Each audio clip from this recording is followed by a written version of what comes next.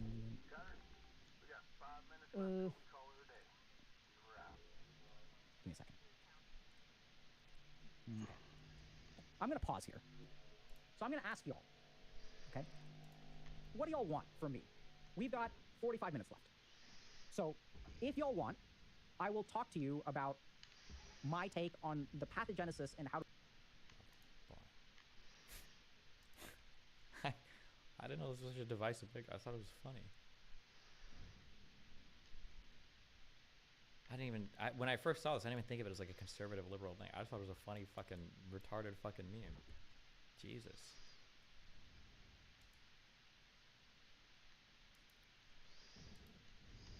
Get your tickets to hell right here. Boy, in a wheelchair over here? What's up, man? Who you here with? Why does Hassan call you out for researching on Wiki when all he uses is TikTok and Twitter memes?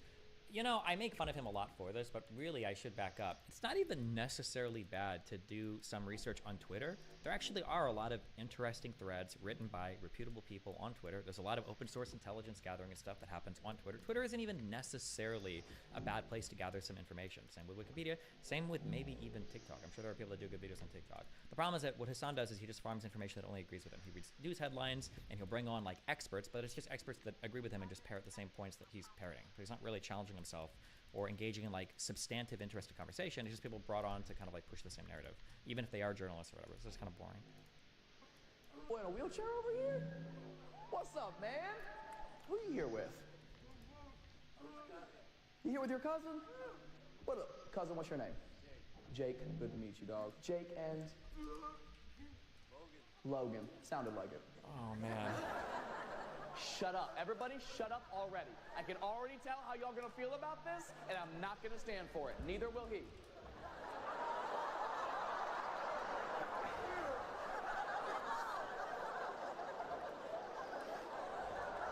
Shut up.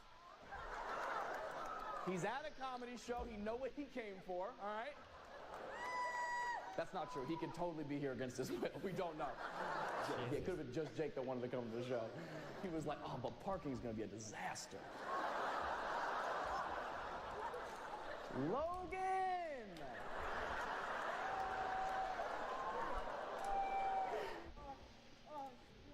Wait, hold on a second. Are you in a wheelchair too? What the fuck? The problem is this real or is this a setup? I don't trust anything that I see online anymore. Bands used to do kind of stuff like this, and I don't know if any of this is real or not. Fuck. This never happened. Destiny, does the wage gap exist today? I mean, yeah, like, yeah, obviously it does. But the question is always like, why does it exist, or how are we even defining a wage gap, right? The interesting questions are more in like why or how is it, why does it exist or how is it defined, rather than the argument of like the aggregate wages of all men divided by hours worked seem to be higher than the aggregate wages of all women or whatever divided by like jobs or hours worked. What's your name, love? Bethany. Lovely to meet you, Bethany. And you have the, yeah, you're just manual as well. You guys should race. Oh my God, nothing will make me happier. I mean, my money's on Logan, to be honest. The boy built for speed, not comfort. Bethany, if you don't mind me asking, what is your condition? Just severe arthritis? Logan, this bitch, dude. Are you fucking kidding me? Your hips hurt a little bit? I know, Logan, what a bitch, right? I didn't even have that much of a problem with it, but he is severely upset with you. You should fuck him. Jesus. Public opinion poll 91. With humanitarian Yeah, that was fucking wild, bro. In the West Bank and the Gaza Strip, and the support for armed struggle drops in both the West Bank and the Gaza Strip. You fucking joking? I mean, yeah, but wide popular support for October the 7th offensive remains unchanged, and the standing of the Palestinian Authority and its leadership remains extremely weak. Steven, get this wannabe Dr. Phil out of here. Brown people researcher, let's go. Destiny, are you following Mr. Girl's coverage of black holes? Oof, I saw that he had like his first actual schizo break, which is where Mr. Girl thought that he solved reality in black holes and apparently started emailing researchers talking about it, that his theory to solve everything is actually 100% real and fact-based. That was like a couple months ago, I think.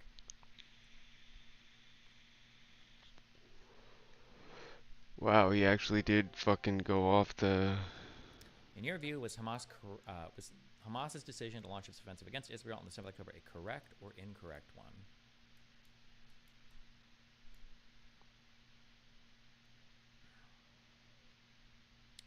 Oh, this is comparing between December and March. So, more people think it was correct now in Gaza. Less people think it's correct in the West Bank. The total opinion remains about unchanged.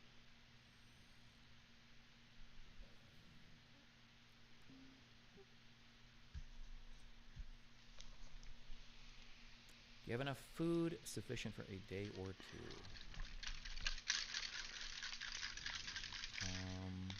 Yes, but with great difficulty or risk is 17%.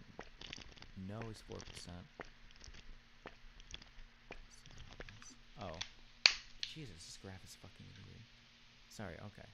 Do you need food or water? Is there a place you can reach that can provide assistance? Okay. Has any member of your family been killed during the current war?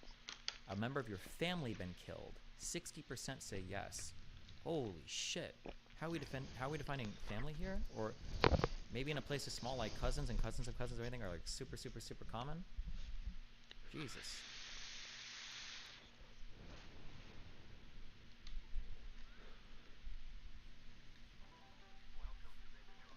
Has any member of your family been injured? Is 68%? 60%, 68%? Has any member of your family been killed or injured? Is 78%. They have big families. Okay.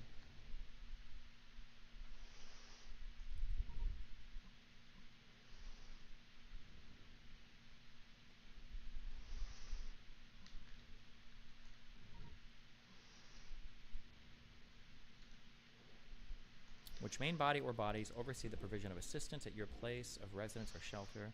UNRWA is at 62%. Government is 15%. Good one, Hamas.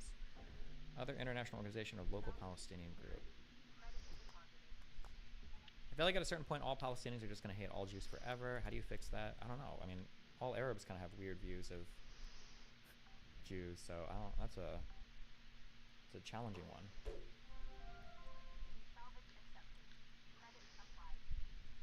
Based on your personal experience, is the process of aid distribution to displaced people currently in shelters fair or discriminatory on political grounds?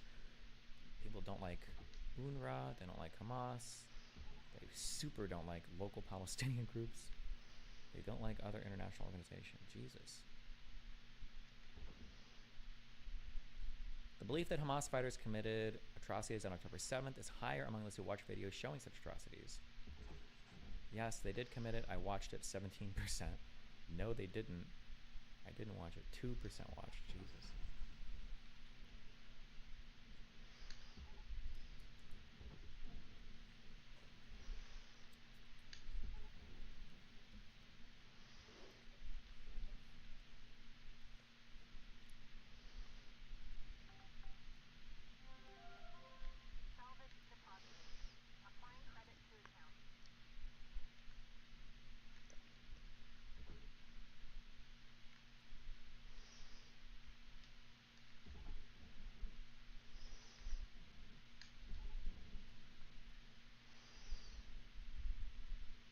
Are you satisfied with South Africa's performance at the International Court of Justice? How many Palestinians are reading about the ongoing case and everything?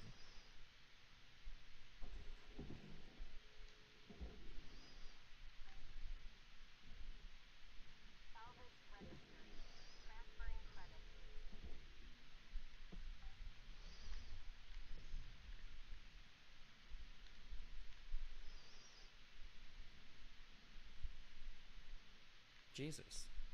Even the Palestinians agree. Do they expect the ICJ to convict Israel of genocide? Most of them think no. If they do convict him, do you think it'll contribute to forcing Israel to end its occupation? 75% say no.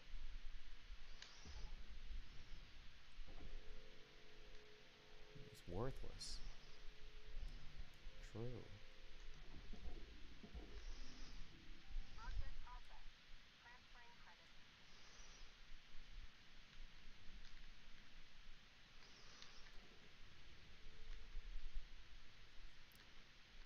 As we did in December 2023, we asked in the current poll who will win this year, or this war. Today, the majority expect Hamas to win, but it is a little smaller majority than we found 3 months ago. Seriously? Does Hamas say they won in 2008 and 2014? I wonder what they feel like.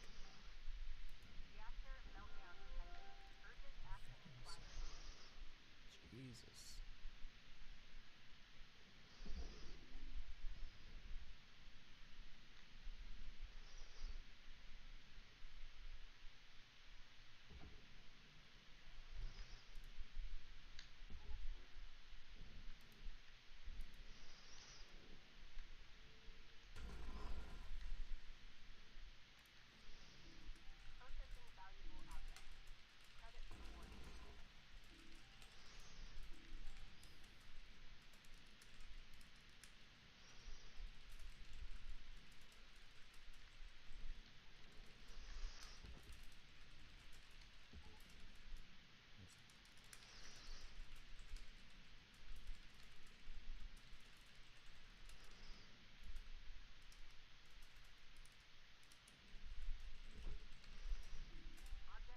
That schema chart that we were looking at, what did that have to do with? What was that whole chart about? Was that about despair or how you get to suicidality or?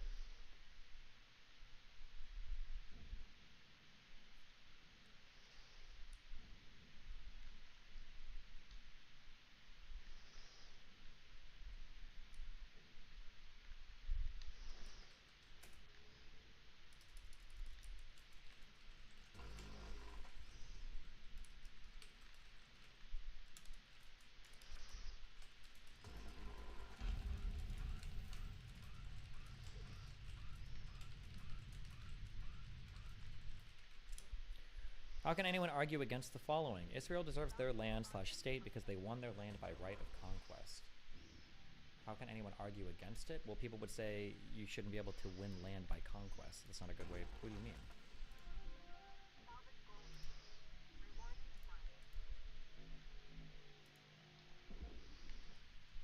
I don't against the public if it is for or against a long-term vision for the day after, in which the U.S. and an Arab coalition comprising Egypt, Saudi Arabia, and Jordan would develop a plan that would strengthen the PA, restore negotiations based on the two-state solution, or bring about an Arab-Israeli peace.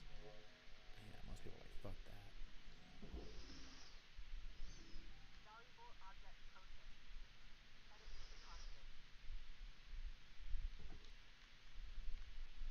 Now we will ask you about several Arab and regional actors and whether you are satisfied or dissatisfied with their performance in the current war.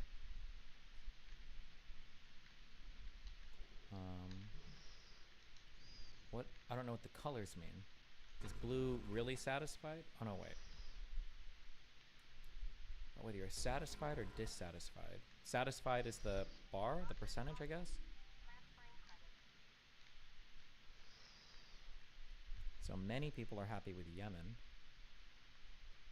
Most people are happy with Qatar. Hezbollah, like 50%. Iran, they're not very happy with. And then Jordan and Egypt, they're super not happy with.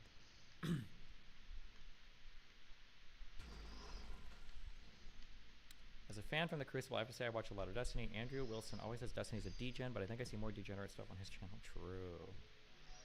Read the graph. I am. I see the countries listed here. This is West Bank versus Gaza Strip. These are the dates.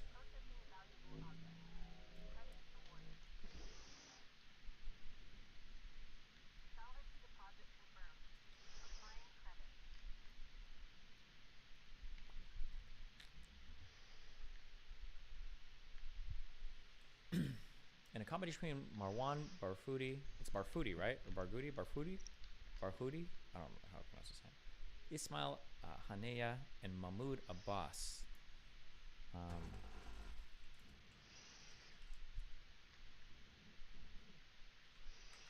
on. Oh. Me and Dr. K will talk sometime soon, I think. Wait, why Quinn got banned? Wait, I probably shouldn't watch this on stream, should I?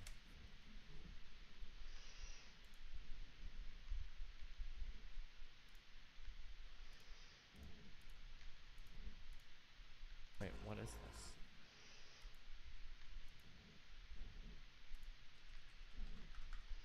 Wait, what?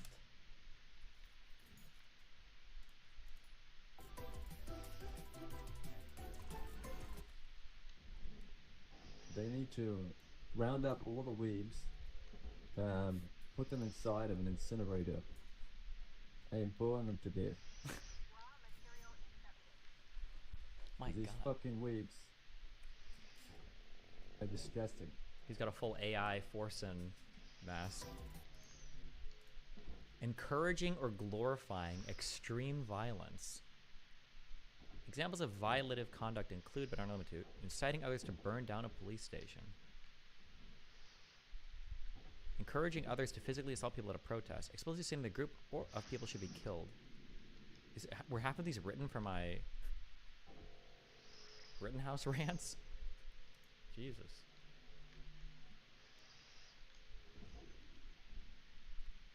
How the fuck does Hamas Piker and Frogan, the terrorist rape supporter,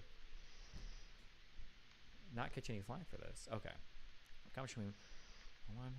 This was the that was the guy in the second Intifada, the I'm trying to find a nicer word than terrorist guy, terrorist coordinator leader that we talk about a lot, right? He's still in prison. So as leader of the first and second Intifada, Barghouti at one time supported the peace process, but later came to disillusion, and after 2001 became the leader of the second Intifada from the West Bank. Ismail Haniyeh, I don't actually know what the fuck he does. He's like the leader of Hamas or whatever, right? But I don't know what he actually, like, effectively does. Like, he lives in Qatar. I don't know. I have no idea. What does he do? What do they do? They coordinate military stuff, or?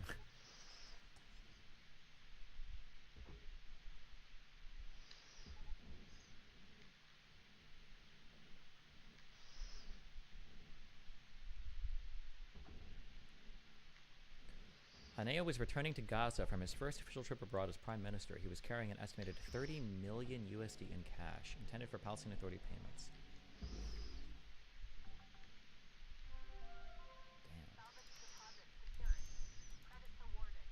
currently the main negotiator in the current peace talks.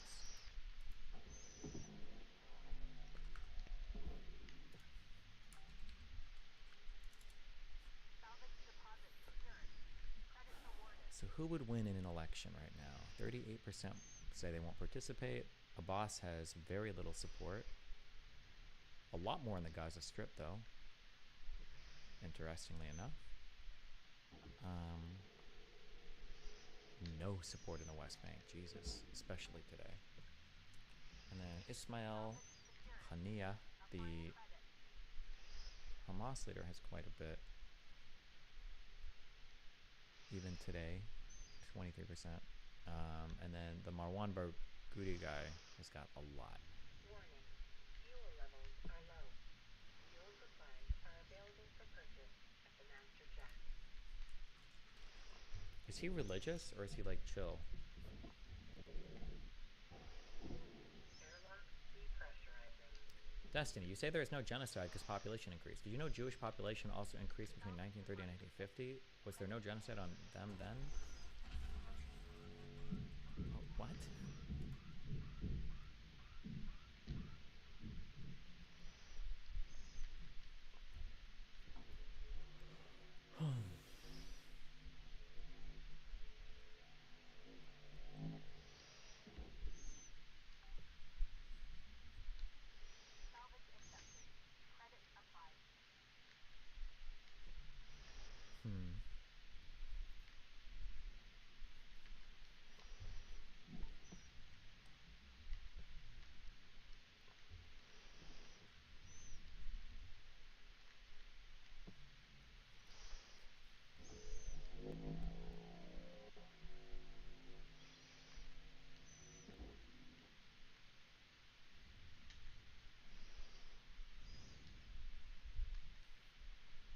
Destiny, you got to respond to that. Wait, respond to the what?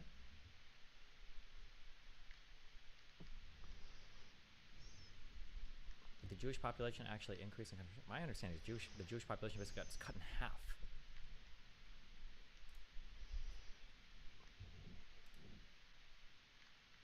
Airlock depressurizing.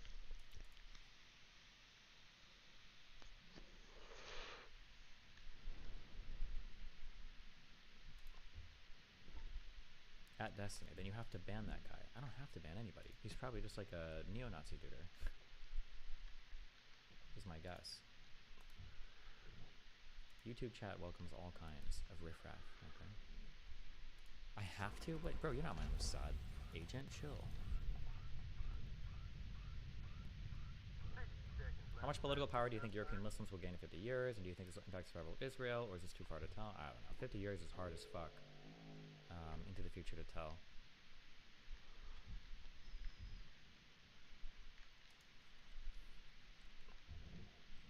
Airlock depressurizing.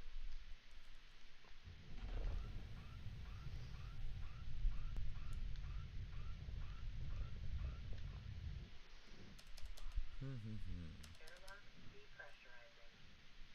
This guy's really been in jail for 22 years? That's 5 cumulative life sentences for the murders, an additional 40 years, consumed 20 years each for attempted murder and for membership and activity in a terrorist organization. I don't have like deep understanding of this guy, but like it seems like he had political involvement. It seems like he was disillusioned with Arafat's leadership. He initially supported the first Intifada, which the first one was largely peaceful, especially in the beginning. He made relationships with Israeli politicians and was there for the Oslo Accords. He doesn't seem to be a religious fucking fanatic.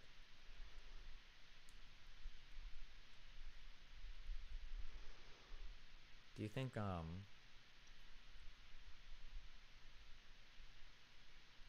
I've never seen anything about this guy that would make me think it would be a horrible idea, but I don't know enough.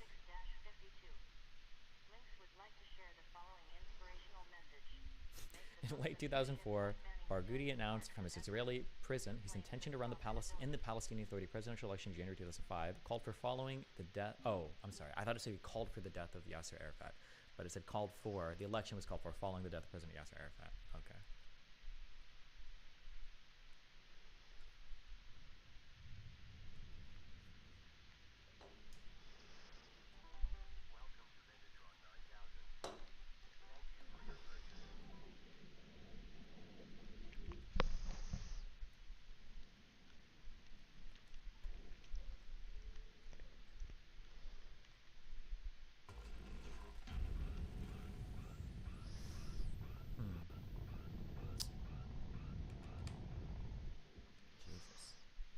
had the misfortune of watching 5 minutes of a Britney stream. Oh my god, hold on. Somebody linked me, so I hate watch for a little bit. This was so good.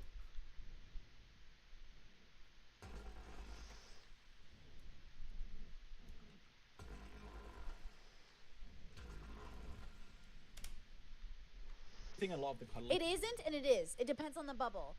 Cuddling is not an invitation in all cultures. It is in some. So it just depends on what culture you're in, what bubble you're in, right? Was initiated by me, but like I said, you cuddle with your children, don't you?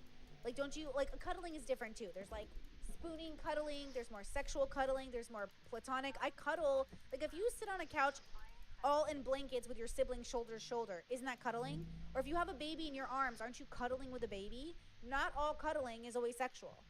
The question is, with enough of the contexts, which cuddling is and isn't. That's why I just bluntly ask, like, hey, we're allowed to cuddle, keep your hands to yourself. Or like, hey, I'd love to cuddle, but like no kissing. Or hey, I'd love to cuddle, but this. Like, I have friends I cuddled with before I was married.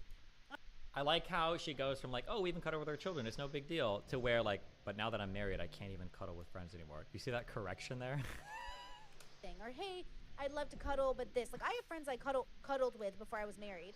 I had friends I would cuddle with, and even my husband and I had to negotiate, like, if I'm allowed to cuddle with my friends. By negotiate, she means she's not allowed to do any of that anymore. Actually talked about that in our I'm so curious what that conversation looked like with her husband. Was she like, but listen, don't you cuddle with your babies? courting. When we were courting, I said, hey, I'm a very like touchy-feely person. Do we want to cuddle with people? How romantic do we want the cuddling to be, or how non-romantic? Obviously, we've decided on no romantic cuddling. We're monogamous. But we had to have that conversation because I come from a super like sexually liberated bubble. I'm used to cuddling with all my friends, kissing my friends, having sex with some of my friends. So Okay. Platonic sex.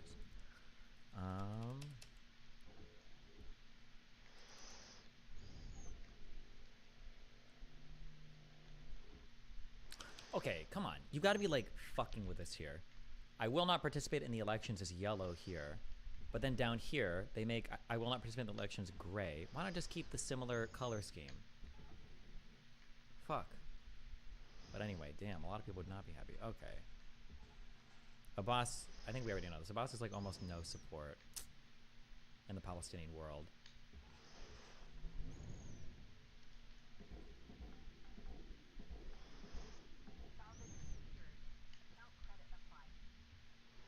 What are the combinations between Barghouti from Fatah and Ismail Haniyeh from Hamas? Who would you vote for? Barghouti wins out so hardcore. This seems like the guy, right? He seems like the dude. Isn't this the guy? Barghouti's from a very notorious family. His brother slash cousin pretty much started the suicide bombing and has like a 5,000-year sentence. Not even joking like that. Well, listen, okay?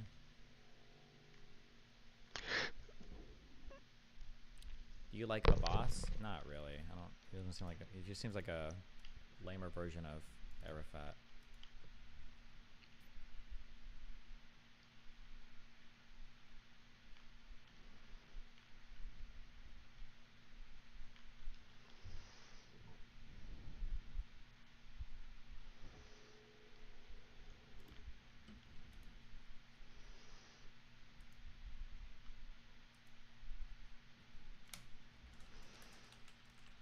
Wait, do we have a question about him already in here? Barghouti? Oh, fuck the spell of guy's name. Fuck me.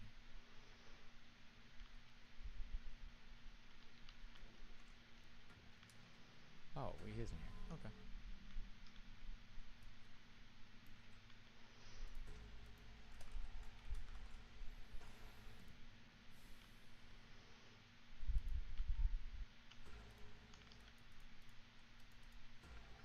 What happens to Abbas slash P if they aren't able to participate in the election? Why wouldn't they be able to participate in the election?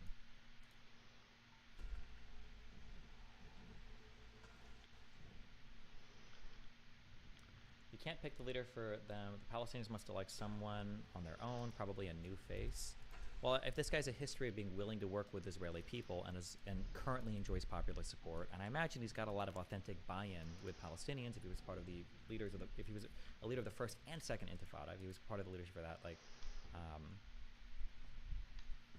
I mean, you can't pick like the perfect person you want to negotiate against, so. But you need somebody, right? Wait, Mustafa Barghouti is a different guy. You have... Oh, Jesus, fuck me. Oh, no, wait. This guy is his brother or son? Isn't that who, Did Lonerbox suggest this guy?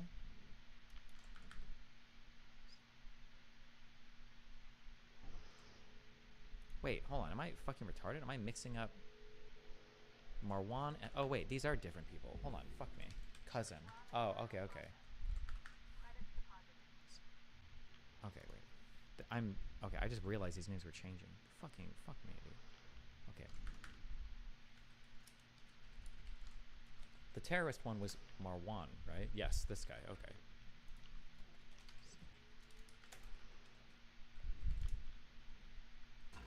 What the fuck does this guy do right now?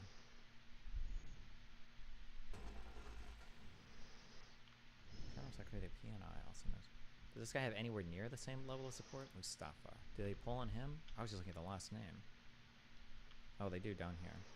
What are the combinations between Mustafa from Al Mubadara and Ismail Hania? Who would you vote for? Okay, he seems to be less popular. Very large and influential family in Palestine. He's on Piers Morgan all the time. Oh.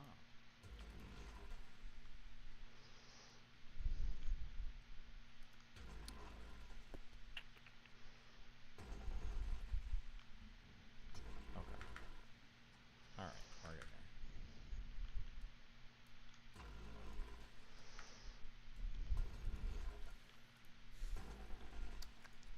Okay, what are we doing?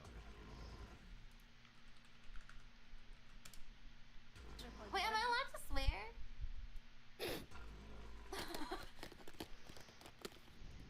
I'm not PBS Kids, bro. Like, I'm nervous.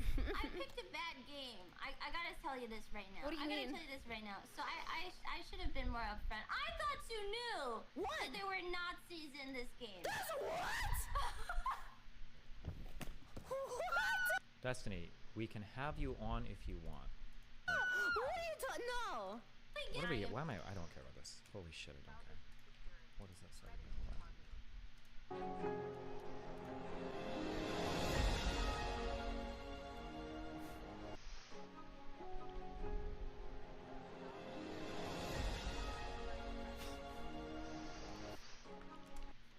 Million Americans who voted for Donald Trump, a lot of them are just like this guy who have been misled, who have been tricked into voting against their own interests. And I think if I sat down with this guy and we went through every single issue, he would agree with our solution to most of these problems. So when it comes to Russia, for example, I think it's an absolute no-brainer that we should fund our ally and stop Putin in his tracks. So I've been getting out there and trying to spread our arguments in the marketplace of ideas rather than sitting back and letting MAGA drive the narrative or letting Russia control the narrative. Which brings me to my second point, is that Russian disinformation is a new weapon of mass destruction, an invisible foe. Ever since 2014, they've been ramping up their psychological operations. Ever since the Cold War, they've been refining... Behest.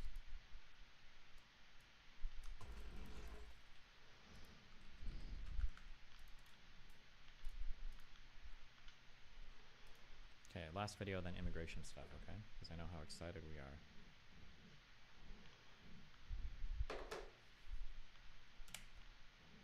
Did you bring some for the whole class? Fringe guy.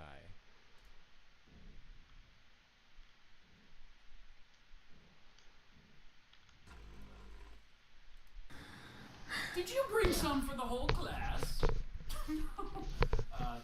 Tonight's gonna be dangerous, though. Please keep your arms and legs inside the vehicle at all times. Yeah, we're just gonna hit the same bars we always do. Go with me? No big deal, but I... Oh, wait, hold on. I can't offer proof for what I'm about to claim, but you run in the right by industry to find out yourself. Hassan is a satyr.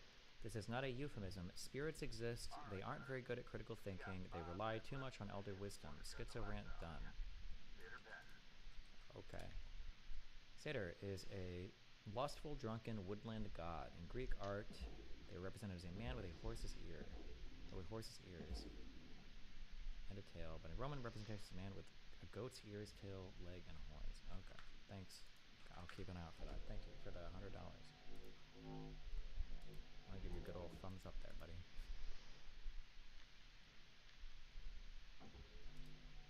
What is your opinion right now without research? Do we need to secure/close our southern border? Are we letting in too many migrants? My opinion right now, I think that the border issues are largely overblown. I don't think that they're anywhere near as big a deal as some people think. But I mean, like, we should have a secure southern border. It shouldn't be that people can just come across very easily. We need the funding to, like, having a secure border is important for a country for a variety of reasons. Of which illegal immigrants might even be the least of their concerns. Like things like drugs coming over, criminals coming over, other bad shit coming to the country through a porous border is not good ever. But the problem is border security. Like, to significantly revamp what we're doing at the border probably also would require a significant revamp of our immigration system. And I don't think we all agree what our immigration system should look like. So I don't know. Yeah, I don't know what. I don't know if that's like an intractable problem. Oh my god, this guy grew into himself so much. Holy shit. I remember when this kid was like an awkward fucking nerd looking dude. What the fuck?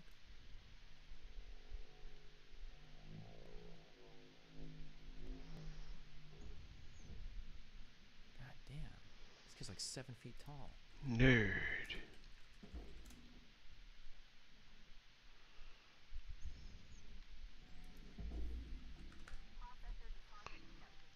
What's up? What do you want?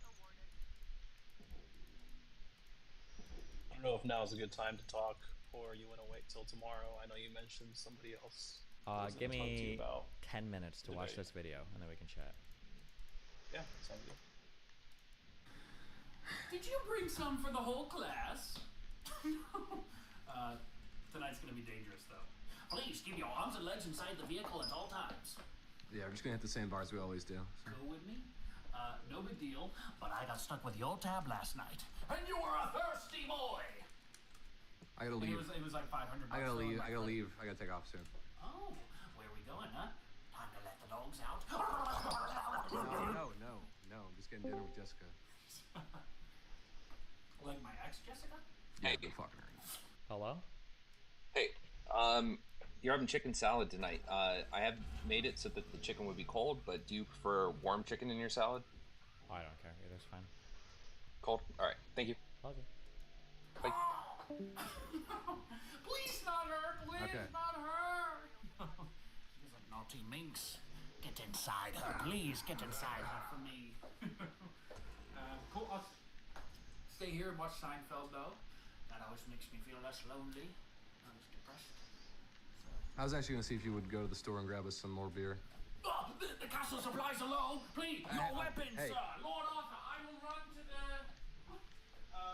Yeah, just go to the store and get. Yeah, no. I'm on. Thanks.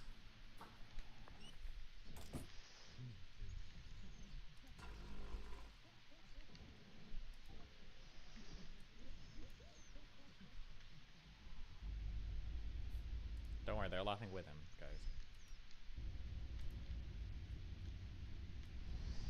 Your finest ale, please, aged to perfection.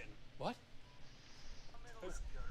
A lager to quench any man's thirst, please. I got a gun, you fucking junkie, okay? So don't you dare try something. No, I'm sorry. I didn't mean to do that. I'm just looking for beer. Over there. Yep.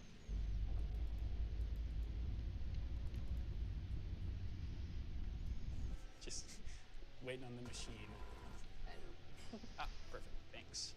By the way, you make the best cup of coffee here, so very excited to drink it. That's so sweet. Thank you. That's nice. You know, actually, super random, but I'm having a party down the street right now. I don't know if after your shift you want to swing by, maybe. No pressure, but... Actually, that sounds fun. I'm off here at 6. Dionysus himself will be providing the libations.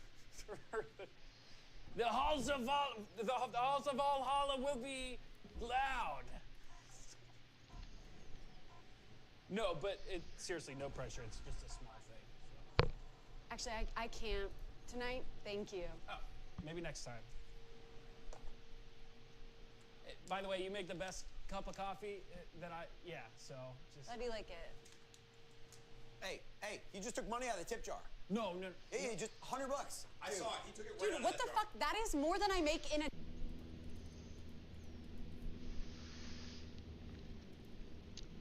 A friendly competition of beer pong.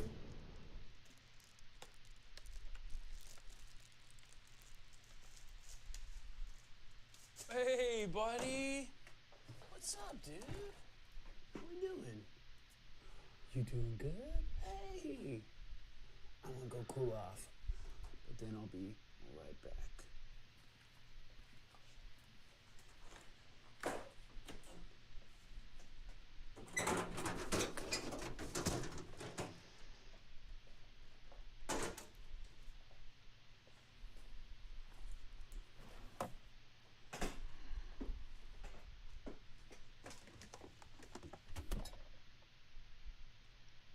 What the fuck?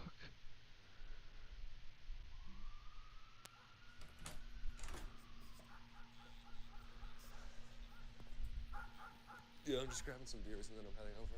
We'll be there pretty soon. Nah, don't worry, I'm definitely not burning up.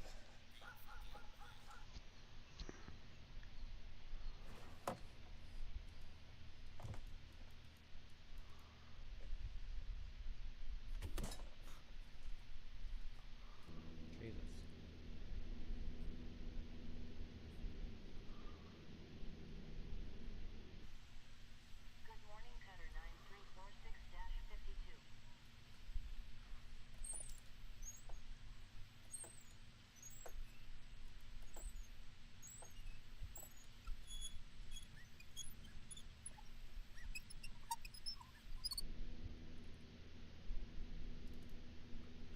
Hey!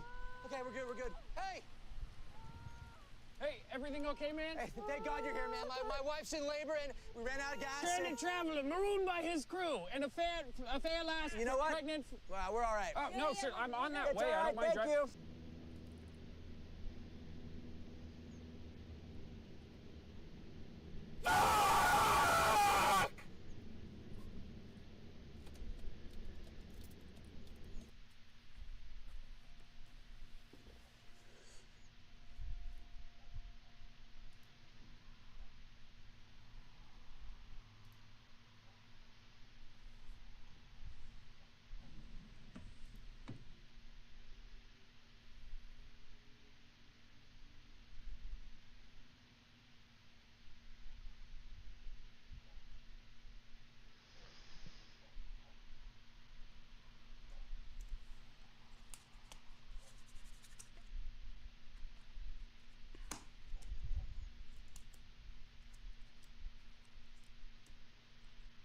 Yo, Yeah, what's up, dude? could you clean up the mess in the kitchen? I got a bitch coming through soon. Clean up on aisle 3. Clean for. Wait, I wasn't in the kitchen. I know, I saw a rat earlier and I kicked it and it just like, it's a mess. It's gross in there, it's dead. But it dragged itself all around the apartment and it's got its guts everywhere. So if you could just clean that up and then...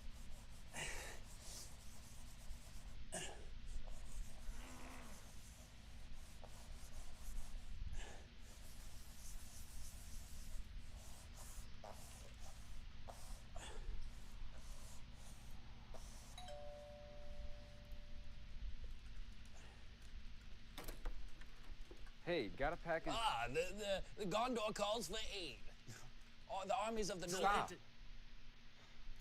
This is the type of life that Dr. K was talking about. Gondor calls for aid. Oh, the armies of the North. Stop. Can you just stop? Stop what? Can you just sign this?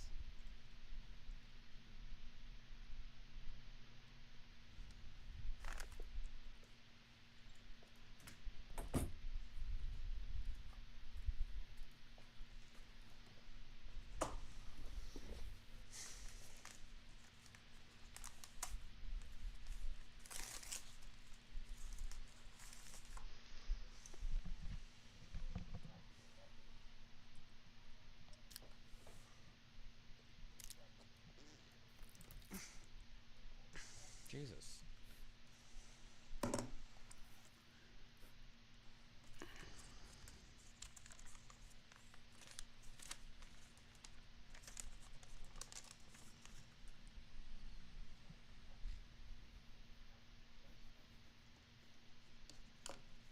Oh, he still loves her. How cute.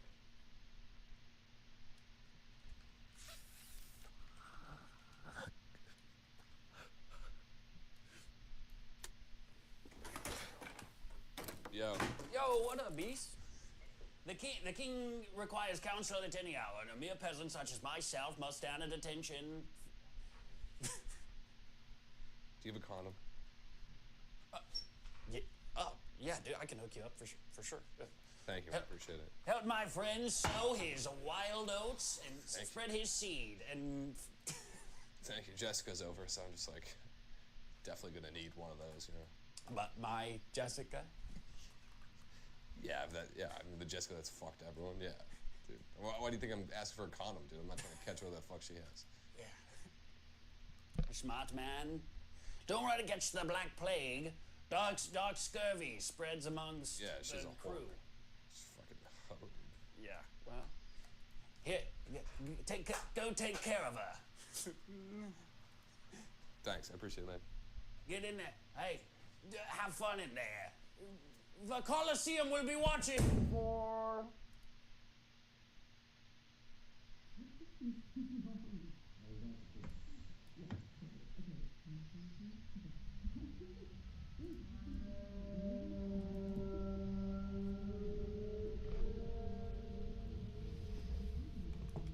Jesus. Is it just supposed to be a dark video? Is it? What the actual fuck was that about, bro?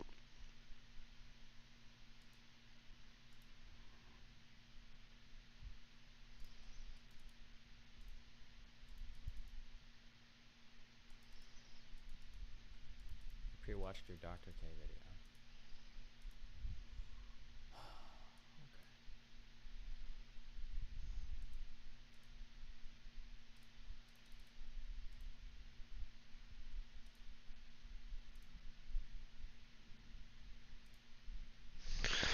Alright guys, that's gonna do it. I'm gonna go grab some shut-eye. The king needs his beauty rests in the realm of the north. Yeah. Alright.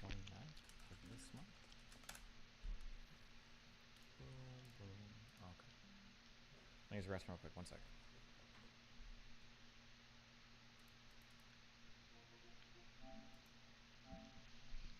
Alright. Y'all have a good night. I'll probably be back tomorrow. I'll finally have a place to myself tomorrow, so we'll be kicking it. And yeah, peace and love. Have a good night.